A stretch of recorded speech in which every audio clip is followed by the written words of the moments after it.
Hello everyone, welcome to Star Education YouTube channel. Star education YouTube ચેનલમાં આપ સૌનું ખૂબ ખૂબ સ્વાગત છે. આજનો જે વિડીયો છે એમાં આપણે ચર્ચા કરશું 20મી ફેબ્રુઆરીના તમામ અગત્યના કરંટ અફેર. તો શરૂ કરીએ આજનો વિડીયો. સૌથી પહેલા તો હું એક ક્વેશ્ચન તમને પૂછીશ, જેનો જવાબ આપ સૌએ લખવાનો છે કોમેન્ટ બોક્સની અંદર. માત્ર આન્સર નથી લખવાનો, એક પ્રકારની તમારી રિટન ટેસ્ટ સમજી અને તમારે કોમેન્ટ બોક્સની અંદર જેટલું પણ આ ટોપિકમાંથી આપણે લાસ્ટ વિડીયોમાં ડિસ્કસ કરેલું હોય જેટલું પણ તમને યાદ આવે લખવાનો પ્રયાસ કરવાનો છે.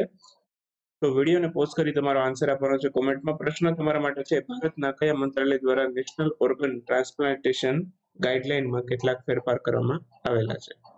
તો ક્વેશ્ચન તમારી સામે છે, મંત્રાલયોના નામ પણ તમારી સામે છે. આન્સર નથી લખવાનો, માત્ર તમારે છે જેટલું યાદ આવે એટલું લખવાનો પણ પ્રયાસ કરવાનો છે. બરાબર, જેટલું યાદ આવે એટલું, એવું નહીં કે બધું જ લખવાનું છે, જેટલું યાદ આવે એટલું લખવાનો મૌખિક પ્રયાસ કરવાનો છે. ઓકે, તો આ તમારું એક થોડુંક રીડિંગની કેપેબિલિટી છે. બરાબર, એનું પણ એક તમારું ટેસ્ટિંગ થશે. બરાબર, તમને ખબર પડશે કે તમે કેટલું યાદ રાખી શકો છો. બરાબર, ચાલો સૌથી પહેલો ક્વેશ્ચન છે, હાલમાં જ પ્રધાનમંત્રી નરેન્દ્રભાઈ મોદી એમણે કયા રાજ્યમાંથી જળ જન અભિયાન છે એની શરૂઆત કરી છે? જલ જન અભિયાન આ શરૂ કર્યું છે. આ પાણીનો સંગ્રહ કરવા પ્રત્યે અથવા તો પાણીના સંરક્ષણ પ્રત્યે જાગૃતતા ફેલાવવા માટે આ કાર્યક્રમ શરૂ કરવામાં આવ્યો છે. એક જલ જીવન મિશન પણ છે. જલ જીવન મિશન શેના માટે છે? દરેક લોકોના ઘરમાં પીવાનું પાણી નળ મારફત ઉગાડવાનું છે, એ માટેનું છે જલ જીવન મિશન. બરાબર, અને આ જળ જન અભિયાન છે, બરાબર, એ જળના સંરક્ષણ પ્રત્યે જાગૃતતા ફેલાવવા માટે કરવામાં આવ્યું છે. અને આ પ્રધાનમંત્રી નરેન્દ્રભાઈ મોદીએ આનું ઉદ્ઘાટન ક્યાંથી કર્યું છે?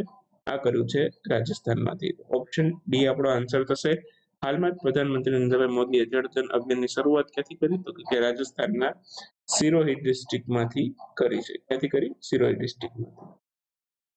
કોણ હલાવશે આ જળ જન અભિયાન? તો એક તો ભારતનું જલશક્તિ મંત્રાલય, બરાબર, અને બીજું બ્રહ્મકુમારી સંગઠન.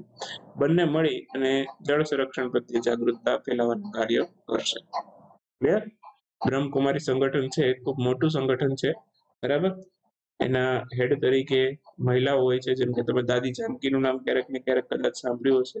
બરાબર, તો એનું મુખ્ય મથક છે રાજસ્થાનના માઉન્ટ આબુમાં આવેલું છે. હું ગયેલો છું. તમે માઉન્ટ આબુ જાઓ તો બે સ્થળો તો જરૂર જતો. બરાબર, એક તો આ બ્રહ્મકુમારી સંગઠન છે, ત્યાં એની મુલાકાત લેજો. બરાબર, ખૂબ સરસ છે. અને બાકી એક દેલવાડાના જૈન મંદિર છે, બરાબર, એની પણ મુલાકાત લેજો. જૈન મંદિરથી મને યાદ આવ્યું, હમણાં બીજું પણ એક જૈન સ્થળ છે ચર્ચામાં હતું. કયું હતું? ઝારખંડની અંદર એક શિખર આવેલું છે, સંવેદ શિખર. બરાબર, તો એ પણ ચર્ચામાં હતું. બરાબર, શા માટે ચર્ચામાં હતું? ત્યાં ટુરિસ્ટ ડેસ્ટિનેશન તરીકે એનો વિકાસ કરવાનો હતો. ઝારખંડના મુખ્યમંત્રીએ એને વિકાસ કરવાના કાર્ય કર્યા હતા, પણ ત્યાંની જનતાએ વિરોધ કર્યો. બરાબર, તો એ માટે થઈને છે. બરાબર, જનતાની જીત થઈ હતી પછી પ્રોટેસ્ટમાં, અને હવે ટુરિસ્ટ ડેસ્ટિનેશન તરીકે વિકસાવવાનો પ્રસ્તાવ છે અત્યારે સ્થગિત કરવામાં આવ્યો છે. બરાબર, તો આ પણ એક અગત્યનો પોઈન્ટ છે, એ પણ યાદ રાખજો. બાકી આ બ્રહ્મકુમારી સંગઠન છે એનું મુખ્ય મથક રાજસ્થાનના માઉન્ટ આબુમાં છે. માઉન્ટ આબુ ક્યાં આવ્યું છે? અરવલ્લીના પર્વતમાળામાં.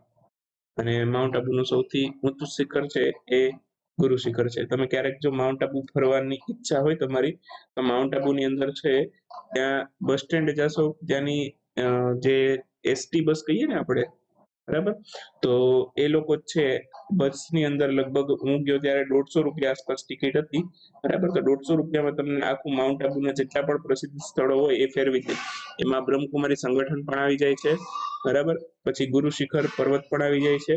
બરાબર, અને જે દેલવાડાના જૈન મંદિરો આવેલા છે એ પણ આવી જાય છે.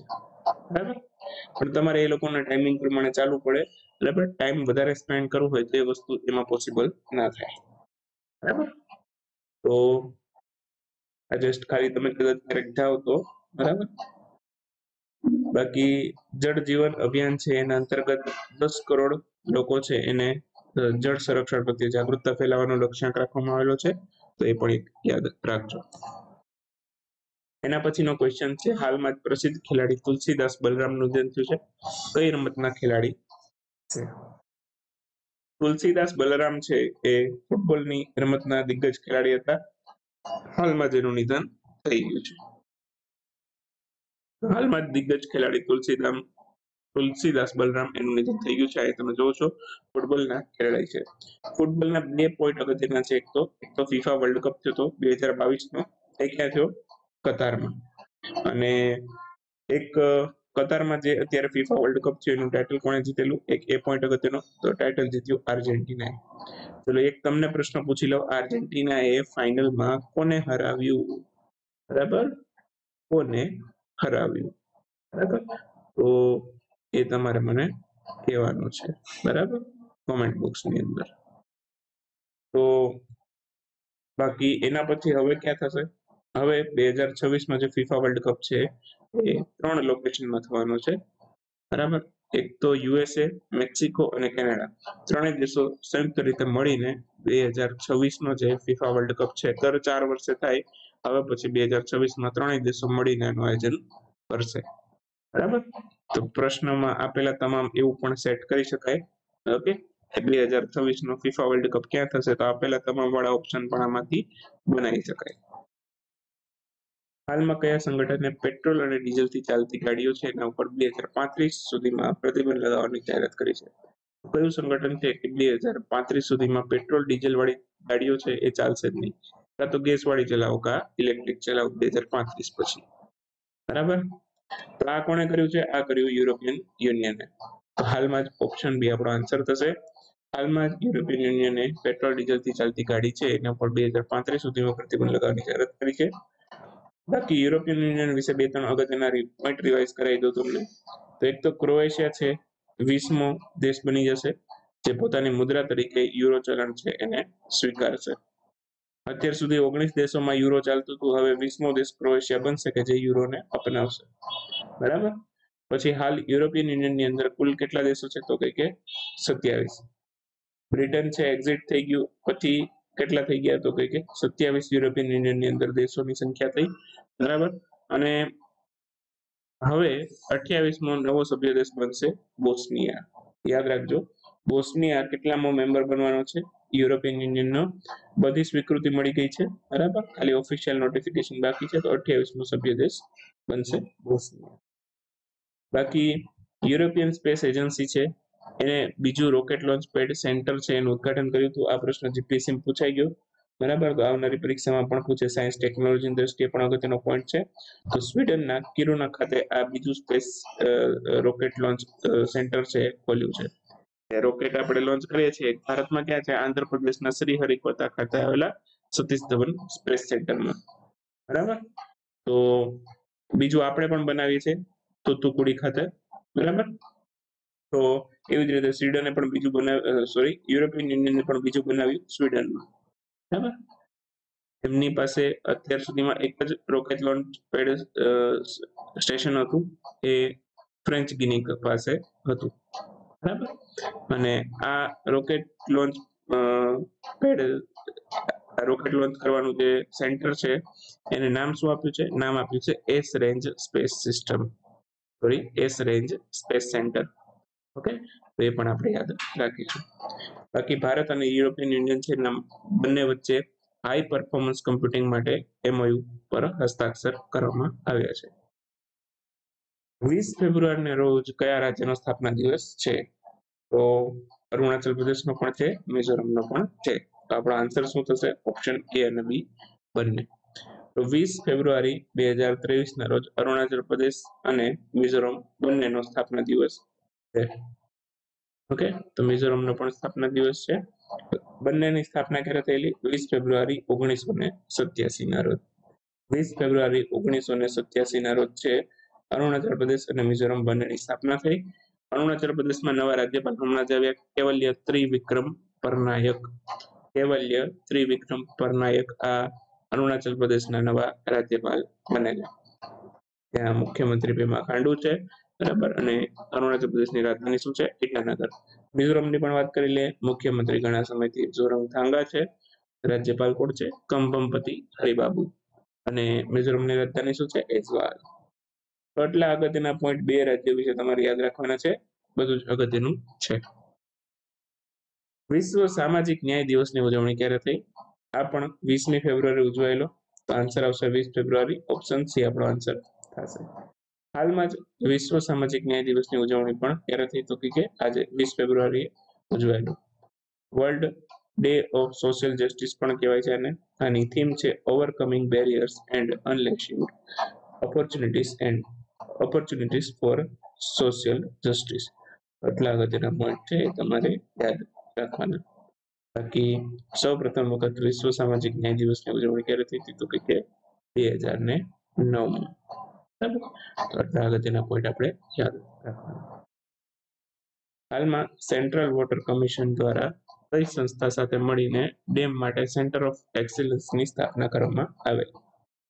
તો સેન્ટર વોટર કમિશન દ્વારા છે ડેમ માટે સેન્ટર ઓફ એક્સેલન્સની સ્થાપના માટે આઈઆઈટી રૂરકી સાથે કાર્ય કરવામાં આવ્યા છે. તો ઓપ્શન બી આપણો આન્સર થશે. હાલમાં જ આઈઆઈટી રૂરકી અને ભારતનું સેન્ટ્રલ વોટર કમિશન બંને સેન્ટર ઓફ એક્સેલન્સ ડેમ માટે સ્થાપવા માટે કરાર કર્યા છે. આ આંતરરાષ્ટ્રીય સ્તરનું સેન્ટર ઓફ એક્સેલન્સ હશે જેને international centre of excellence for dam તરીકે ઓળખવામાં આવશે. ડ્રીપ પહેલ અંતર્ગત છે આ સેન્ટર ઓફ એક્સેલન્સની સ્થાપના કરવામાં આવશે. ડ્રીપનું પૂરું નામ પૂછે પરીક્ષામાં તો ડેમ રિહેબિટેશન એન્ડ ઇમ્પ્રુવમેન્ટ પ્રોજેક્ટ આ એનું પૂરું નામ છે.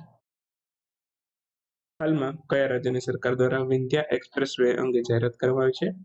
તો વિંધ્યા એક્સપ્રેસ વે અંગે મધ્યપ્રદેશની સરકારે જાહેરાત કરી છે. ઓપ્શન સી આપણો આન્સર થશે. હાલમાં જ મધ્યપ્રદેશના મુખ્યમંત્રી શ્રી શિવરાજસિંહ ચૌહાણ એમણે વિંધ્યા એક્સપ્રેસ વે ની જાહેરાત કરી છે. તમે જોવો છો આ વિંધ્યા એક્સપ્રેસ વે છે મેપની અંદર. તો કુલ લંબાઈ આની 660 કિલોમીટર છે. ભોપાલ અને સિંગરૌલી બંને જંકશન વચ્ચે આ એક્સપ્રેસ વે બનાવવામાં આવશે. મધ્યપ્રદેશનો ચોથો એક્સપ્રેસ વે છે. બાકી મધ્યપ્રદેશમાં એક ઇન્ટરનેશનલ એરપોર્ટનું પણ નિર્માણ કરવા અંગે જાહેરાત કરવામાં આવી છે. મધ્યપ્રદેશમાં ક્યાં બનશે? તો કે રીવા ખાતે. બાકી હમણાં જ યાદ હોય તો મધ્યપ્રદેશની અંદર સાઉથ આફ્રિકામાંથી ઉનો નેશનલ પાર્કની અંદર 12 ચિત્તા લાવવામાં આવ્યા છે. પેલા 8 લાવ્યા, પાછા 12 લાવ્યા. 8 લાવ્યા એ ક્યાંથી લાવ્યા? તો કે નામિબિયામાંથી. અને બીજા 12 લાવ્યા એ ક્યાંથી લાવ્યા? તો કે સાઉથ આફ્રિકામાંથી. તો અત્યારે કેટલા થઈ ગયા? તો કે 20. અંતિમ ચિત્તો ભારતમાં ક્યારે? એક આ બહુ અગત્યનો પોઈન્ટ છે એટલે રિવાઇઝ કરાવું છું.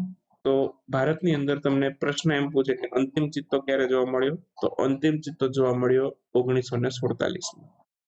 બરાબર. એ પછી આપણે એને લુપ્ત ક્યારે જાહેર કર્યો? તો 4-5 વર્ષ સુધી આપણે ગોતવાની ટ્રાય કરી અને પછી ના મળ્યો એટલે 1952માં આપણે સૌથી પહેલા ચિત્તો છે એને લુપ્ત જાહેર કરી દીધો. બરાબર. ચિત્તો છે એને 1952માં લુપ્ત જાહેર કરવામાં આવ્યો. છેલ્લો જોયો આપણે 1947માં. વાત કરીએ ક્વિક ન્યૂઝની. ક્વિક ન્યૂઝમાં સૌથી પહેલો ક્વેશ્ચન આજના વિડીયોમાં. હાલમાં ભારતે કયા દેશ સાથે પાસપોર્ટ ધારકોને વિઝામાંથી છૂટ આપવા માટે કરાર કર્યા છે? તો ફિજી સાથે આપણે કરાર કર્યા છે. પાસપોર્ટ ધારકો જેમની પાસે પાસપોર્ટ છે એને વિઝામાંથી છૂટ આપવામાં આવશે. બાકી વિશ્વ હિન્દી સંમેલન ફિજીમાં થયું હતું. સરદાર પટેલની પ્રતિમાનું અનાવરણ એસ જયશંકરે ફિજીમાંથી કર્યું. એસ જયશંકર આપણા વિદેશ મંત્રી છે. Dada Saheb Phalke international film festival award 2023માં કોને મોસ્ટ પ્રોમિસિંગ એક્ટરનો એવોર્ડ આપવામાં આવ્યો છે? ઋષભ શેટ્ટીને આપ્યો છે કંટારા મૂવી માટે. તનસા વન્યજીવ અભયારણ્ય ત્યાં પક્ષીની વસ્તી ગણતરી સૌથી પહેલી વાર કરવામાં આવી છે. ક્યાં આવેલું છે? તો મહારાષ્ટ્રની અંદર આવેલું છે. યુપીઆઈ લાઇટ શરૂ કરનાર સૌથી પહેલી પેમેન્ટ બેંક કઈ બની? પેટીએમ પેમેન્ટ બેંક સૌથી પહેલી પેમેન્ટ બેંક બની.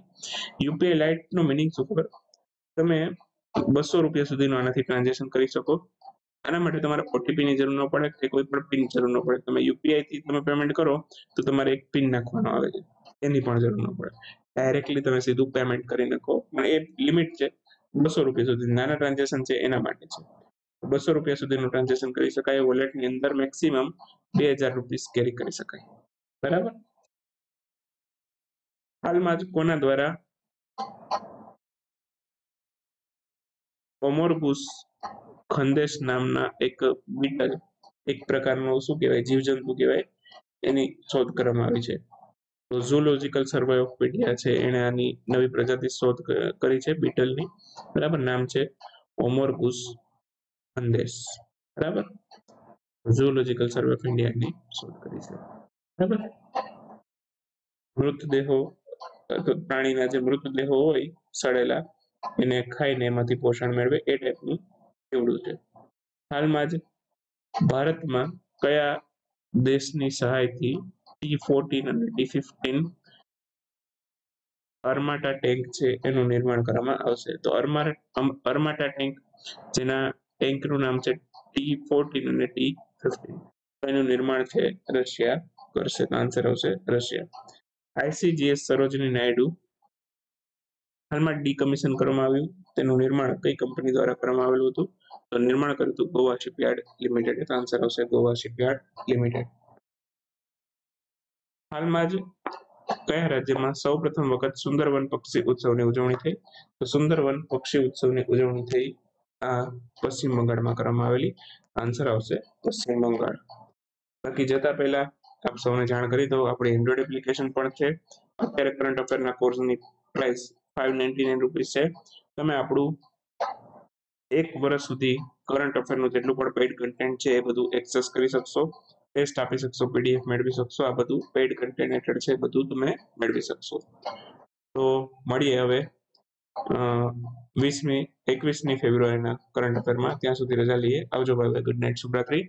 Thank you for watching star education.